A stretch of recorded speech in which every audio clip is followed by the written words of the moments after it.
Salut les cryptopotes et bienvenue dans ce nouveau numéro de Cryptup, le numéro 2 si je ne m'abuse, si je dis pas de bêtises. Donc aujourd'hui, vous allez voir, je me suis un peu mieux préparé que la dernière fois, hein, forcément, puisque aujourd'hui on va parler, alors il y a pas mal d'annonces sur Bitcoin euh, qui nous disent que justement le Bitcoin devrait remonter là très rapidement, ça a déjà commencé d'ailleurs, hein, si on se réfère au CoinMarketCap. Alors, je ne sais plus de quand ça date. Là, on est à 147 milliards 007 millions. À 148, voilà, c'est bien, on a pris 1 milliard 130 000, 1 milliard 130 millions. Donc vous voyez que ici, alors je vais augmenter parce qu'il y aura ma tête. Ici, on voit qu'on a eu une petite correction là, mais ça remonte, donc ça a déjà commencé.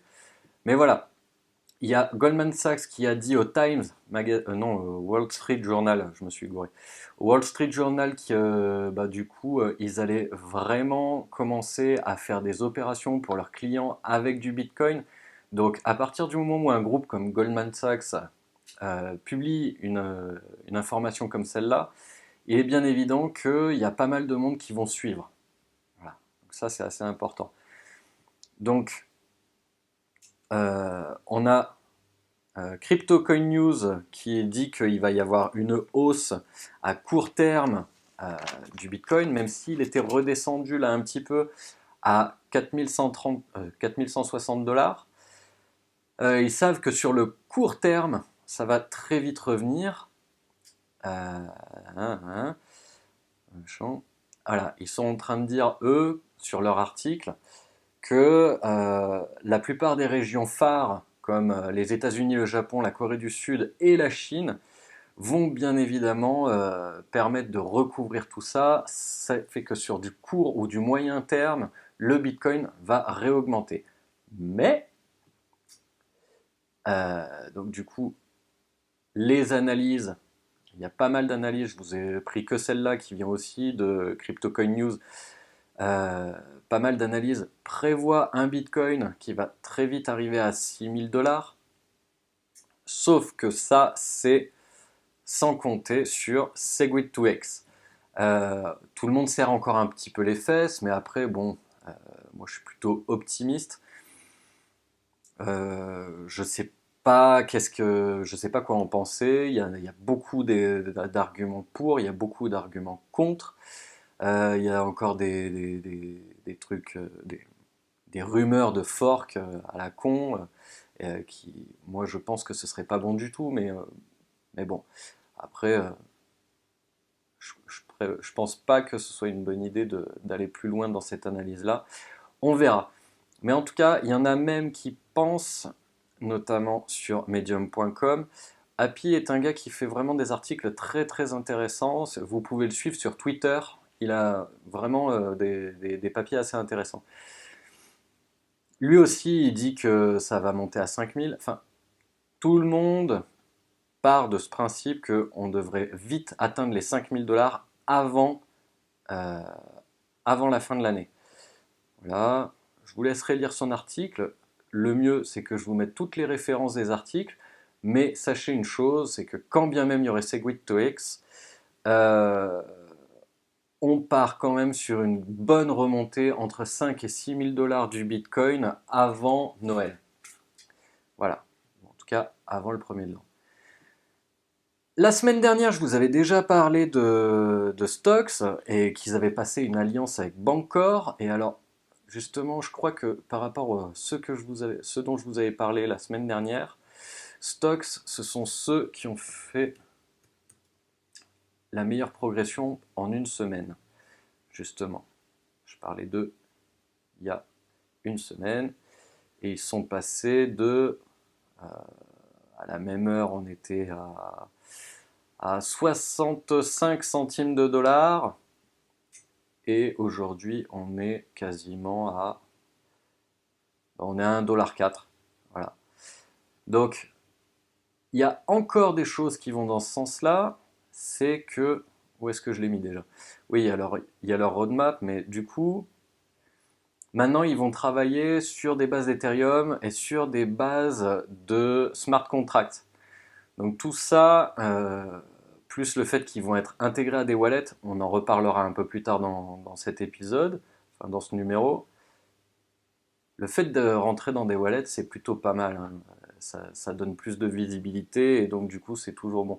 Donc je persiste à dire que si on place ses billes dans Stocks, ça peut être intéressant parce que en passant par Bancor et par du smart contract, ils sont en train de faire un truc sympa. Après on verra pour le premier trimestre 2018, qu'est-ce que ça pourra donner.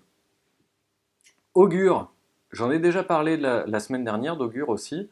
Rep passe plutôt bien. Alors, le gars qui a écrit cet article nous dit que pour l'instant il n'en a pas, mais qu'il va très très vite se mettre à en acheter.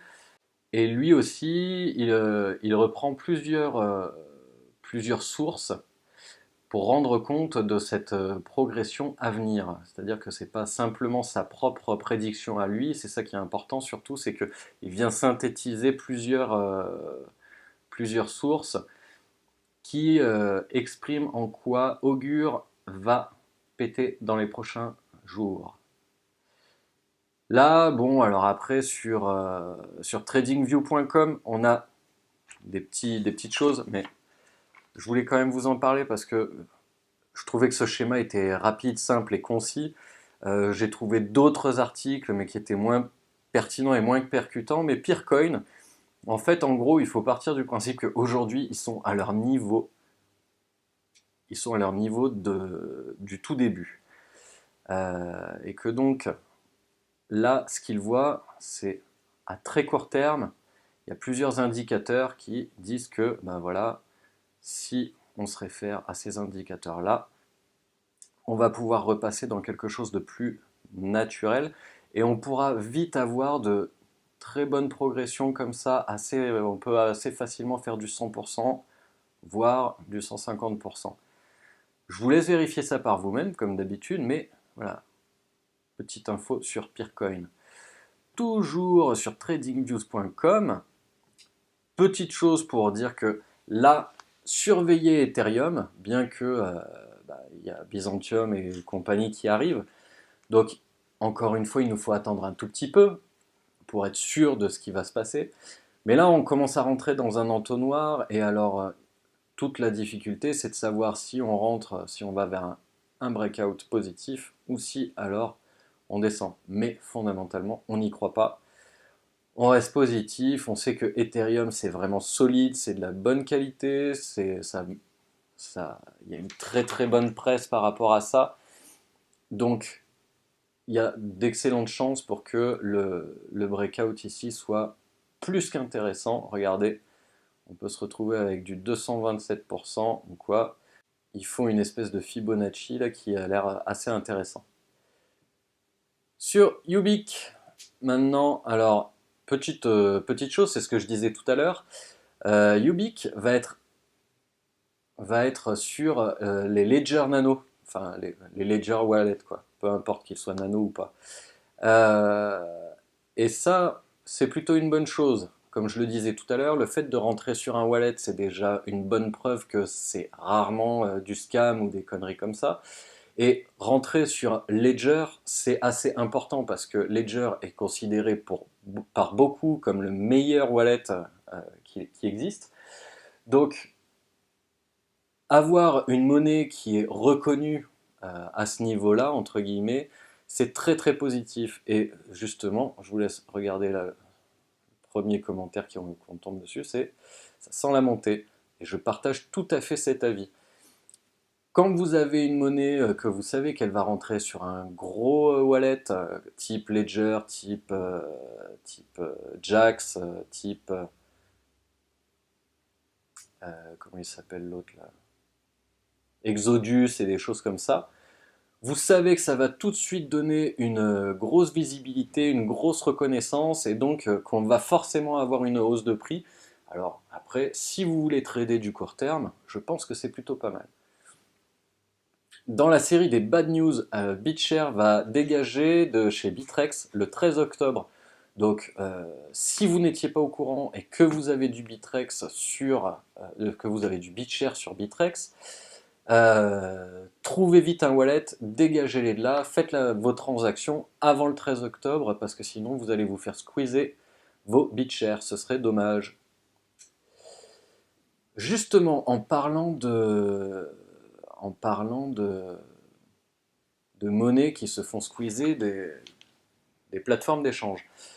Aujourd'hui, je vous ai trouvé une source par rapport à AirSwap, donc sur newsbitcoin.com, qui est de l'échange décentralisé, c'est-à-dire de ne plus passer par du Bitrex, du Kraken ou des choses comme ça, par des plateformes d'échange qui prennent beaucoup de fees ou quoi que ce soit, qui demandent plein de choses de sécurité, ce qui est plutôt pas mal, mais il y a de plus en plus de, de- d'échanges décentralisés en pair à pair, et renseignez-vous un peu là-dessus.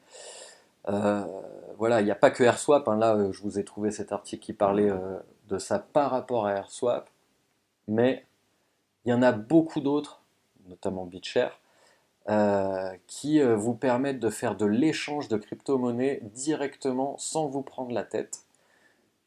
Et voilà, on peut faire un dernier petit tour par le CoinMarketCap. On était à 148, 130 millions, 148 milliards, 130 millions tout à l'heure. Là, on a redescendu un peu et là, on est à 148, 134. Allez, c'est pas si pire.